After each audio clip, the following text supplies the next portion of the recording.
Bismillahirrahmanirrahim. Hazreti Ebu Huraira, Allahu qoftë i kënaqur me të, na tregon se një ditë pejgamberi alayhi salatu wasalam ju drejtua shokëve të tij. Kush i marr prej meje këto fjalë, ti veproj ato, atja mësoj dikujt që të veproj me to. Thash, unë ja Rasulullah. Pejgamberi alayhi salatu wasalam më mori për dorë dhe tha: ruaju nga ndalesat që të jesh ma adhuruesi në mesin e njerëzve. Kënaqu ma atë që Allahu e ka ba kismet për ty, që të jesh ma i pasuri i njerëzve. Bëj i mirë komshiut tënë që të jesh besimtar. Duaj për njerëzit atë që do për veten tane që të jesh musliman. Mos e tepro me të qeshura, sepse të qeshurat e tepërta e mysin zemrën. Hajde të ndalemi pak sa në komentimin dhe shpjegimin e këtyre 5 këshillave jashtëzakonisht të dobishme për gjithë secilin prej nesh. Pika e parë të dashurit e mi. Pejgamberi alayhi salatu wasalam thotë: ruaju nga ndalesat, që të jesh ma adhuruesi në mesin e njerëzve.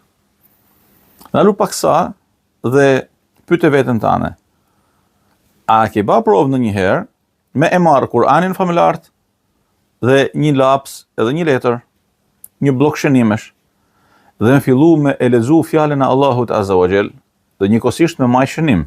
Çfarë kërkon Zoti i gjithësisë që të largohemi prej tij a prej saj? Maj shënim 1, 2, 3, 4, 10 dhe përpiqu në adhurimin tënd të përditshëm ti përgjigjesh Allahut Azza wa Jall sa herë që ti e thua në namazin tënë: iyyaka na'budu wa iyyaka nasta'in. Ty të adhurojmë dhe vetëm prej teje ndihmë kërkojmë. Çfarë kuptimi ka?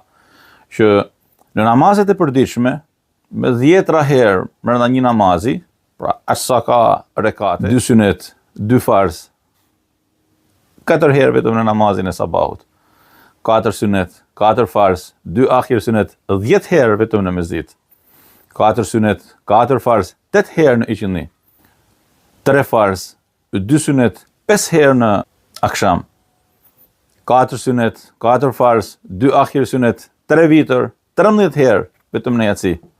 Mbledhi të gjitha së bashku dhe rezultati do të jetë 40 herë në ditë ti i drejtohesh Allahut Azza wa Jall duke thënë: vetëm ty të adhurojmë dhe vetëm prej teje ndihmë kërkojmë.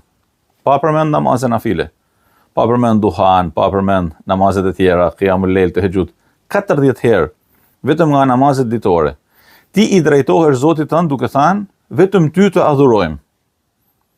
Po mirë, ke pyet veten tënd ndonjëherë: vetëm ty të adhurojmë, çfarë adhurojmë?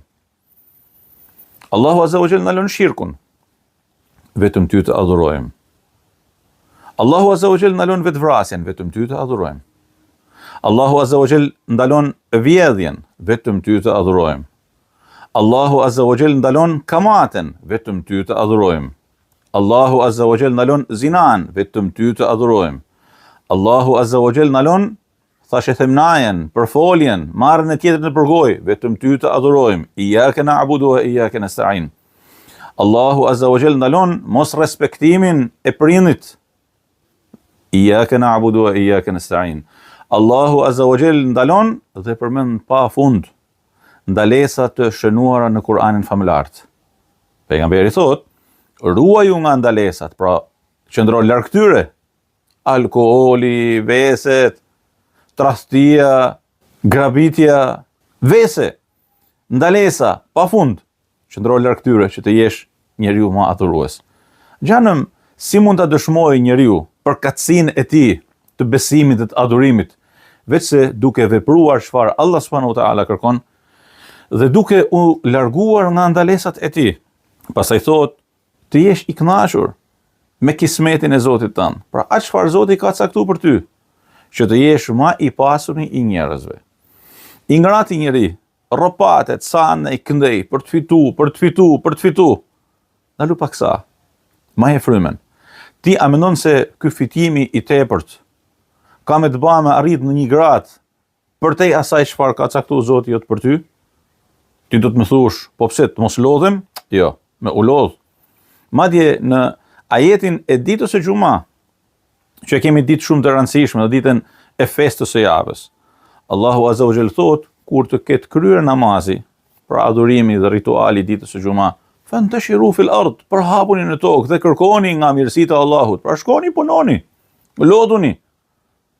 lodhuni pa fund, por kujdes, mos të bahet asnjëni prej nesh të dashurit e mi rob dhe adhurues i pasunisë së tij, i dëshirës për të pas, i ambicjes për të pas për herë më tepër, mos të bahet në njëni prej nesh rob i tamahut, sepse tamahu është qorr. Dhe kujdes, ka sot një propagandë të çthurur që i serviret rinis në veçanti.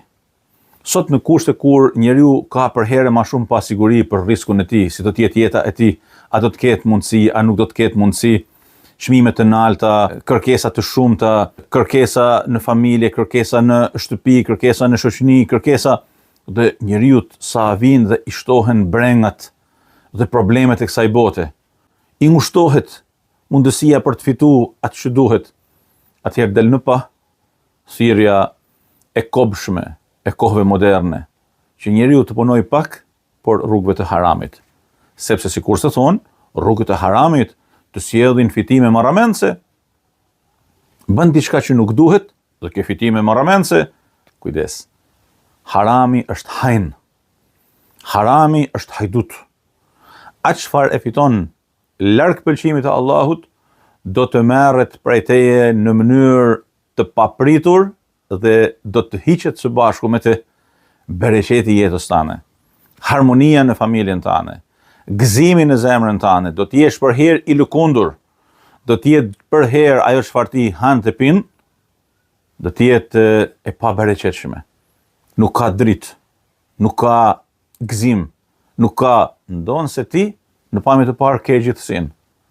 Mirë po, e ke atë pa fijen dhe pa prekjen sekrete të bereqetit. Mund të jetë njeriu më i varfën i botës, më i lumtuni i botës, përpara teje që ke miliona e miliarda, por që i ke vendos në mënyrë të ndaluar.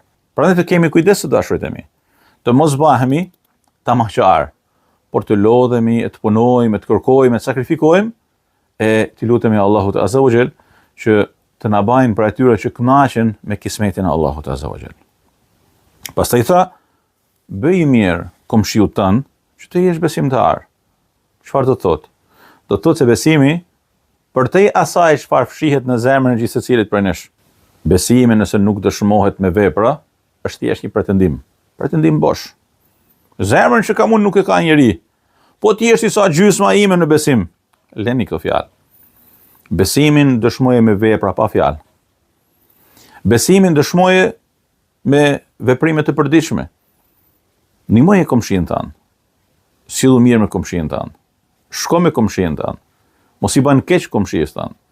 Le të jetë komshia jot në praninë tane i lumtun, i gëzuar, në harmoni, në gëzim, në besë. Dhe kujdes, komshit janë lloj-lloj njerëzish. Mund të jenë musliman, mund të jenë të afër, mund të jenë të largët, mund të jenë jo musliman. Ti e ke për detyrë me u sjell mirë me komshiun, pa asnjë lloj dallimi. A nuk kishte pejgamberi alayhi salatu wasalam komshi jo musliman? A nuk sillej mirë me ata? A nuk i shkonte edhe për vizitë atyre? A nuk na ka nxit pejgamberi alayhi salatu wasalam me u sjell mirë me komshiun deri në atë grad sa që thoshte se kaq shumë më foli dhe më nxiti Xhibrili alayhi salam për komshiun tim, sa që mendova se do të ishte pjesë e trashëgimisë time pas vdekjes. Pastaj pejgamberi alayhi salatu wasalam tha, duaj për njerëzit atë çfarë don për veten tënde, që ti të jesh musliman. Me e dëshmu muslimani veten e tij, e dëshmon nëpërmjet dashamirësisë së zemrës dhe veprave konform kësaj dashamirësie. Unë du që t'jem rahat, du që t'jem i gëzuar, du që t'jem në qetësi, du që t'kem, du që këte ja dua dhe të tjerëve. Në këtë mënyrë jam musliman. Prandaj thot alayhi salatu wasalam se musliman është njeri nga gjuha dhe dora e të cilit janë të shpëtuar njerëzit. Se përndryshe, çfarë kuptimi ka me thënë se jam musliman, se unë shkoj dhe falem në xhami, apo unë agjëroj Ramazanin, apo unë kështu dhe unë ashtu, ndërkohë njerëzit kanë izjet prej meje. Njerëzit kanë frikë prej meje. Njerëzit janë të shqetësuar prej meje. Njerëzve nuk i vjen mirë prej meje. Njerëzve ju vjen të këqija prej meje. Allahu Ekber, çfarë muslimani jam unë, nëse e bëj një gjatë të tillë. Prandaj me dashur për tjetrin atë që don për veten, që të jesh musliman, dhe e fundit thot alayhi salatu wasalam, mos e shto të qeshurën, sepse të qeshurat e tepërta e mysin zemrën. Na mëson që muslimani me kenë në jetën e përditshme njëri korrekt, njëri serioz. A qeshim ne si musliman? Qeshim. Buzëqeshim. Pejgamberi alayhi salatu wasalam buzëqeshte. Ose edhe kur qeshej, i dilin dham të bardhë, mirë po nuk e tepronte me të qeshurat. Ishte njëri serioz, ishte njëri korrekt, ishte njëri i natyrshëm.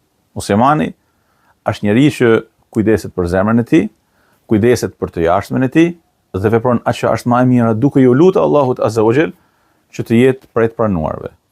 Me këto fjalë ju drejtova ditën e dieshme besimtarëve nga kursia e xhamisë së Parrucës dhe ju luta Allahut Azza wa Jall së bashku me vëllezërit dhe motrat e shumt të pranishëm që Allahu Azza wa Jall më na udhëzoj drejt më të mirës dhe më na bë për atyre që ndëgjojnë fjalën dhe veprojnë më të mirën e saj. Allahu ju dashur.